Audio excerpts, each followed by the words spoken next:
국민의힘은 28일 더불어민주당의 지역화폐 정책에 대해 문재인 정부 시절 조세재정연구원조차 경제적 순손실이 크고 순효과는 사실상 없다고 자인했던 지역화폐에 집착하는 이유가 의문이라며 민주당은 미래세대의 부담을 가중시키고 있다고 강하게 비판했습니다.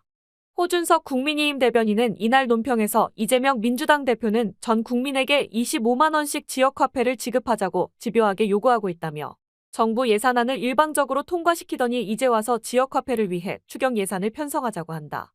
전 국민에게 25만 원씩 지급하려면 13조 원이 든다고 지적했습니다.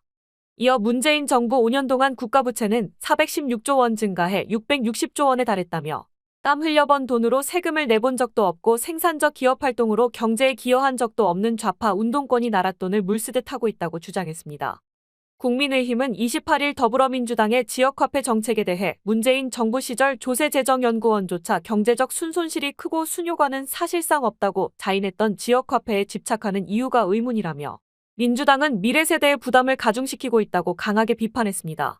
호준석 국민의힘 대변인은 이날 논평에서 이재명 민주당 대표는 전 국민에게 25만 원씩 지역화폐를 지급하자고 집요하게 요구하고 있다며 정부 예산안을 일방적으로 통과시키더니 이제 와서 지역화폐를 위해 추경 예산을 편성하자고 한다. 전 국민에게 25만 원씩 지급하려면 13조 원이 든다고 지적했습니다. 이어 문재인 정부 5년 동안 국가부채는 416조 원 증가해 660조 원에 달했다며 땀 흘려 번 돈으로 세금을 내본 적도 없고 생산적 기업 활동으로 경제에 기여한 적도 없는 좌파 운동권이 나랏돈을 물쓰듯 하고 있다고 주장했습니다. 호준석 대변인은 매년 1조 원을 들여 안 팔린 쌀을 사들이자는 양곡관리법안 같은 정책은 무책임한 포퓰리즘의 산물이라며 이런 식이면 상인들이 못 판 물건도 정부가 사줄 판이라고 비판했습니다.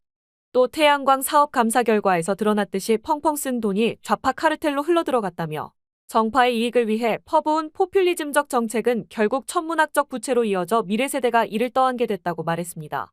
호준석 대변인은 문재인 정부의 소득주도 성장, 탈원전, 부동산 정책 등 운동권 경제정책의 최대 피해자는 청년들이라며 청년들은 일자리를 잃고 내 집 마련의 꿈이 깨졌으며 결혼과 출산조차 어렵게 됐다고 지적했습니다.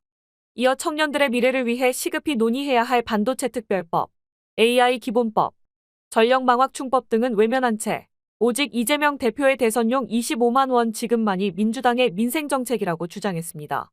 호준석 대변인은 경기 전남 전북의 일부 지자체가 설 명절에 전 주민에게 10만 50만 원씩 지역화폐를 지급하는 것에 대해 이들 지자체는 모두 민주당 소속 지자체장이 이끄는 곳으로 재정 자립도가 전국 평균보다 현저히 낮다며 다른 지역 주민들이 낸 세금을 지원받아 운영하는 지자체들이 자기 지역 주민들에게 공짜 돈을 나눠주는 것은 결국 미래세대가 갚아야 할 빚이라고 비판했습니다.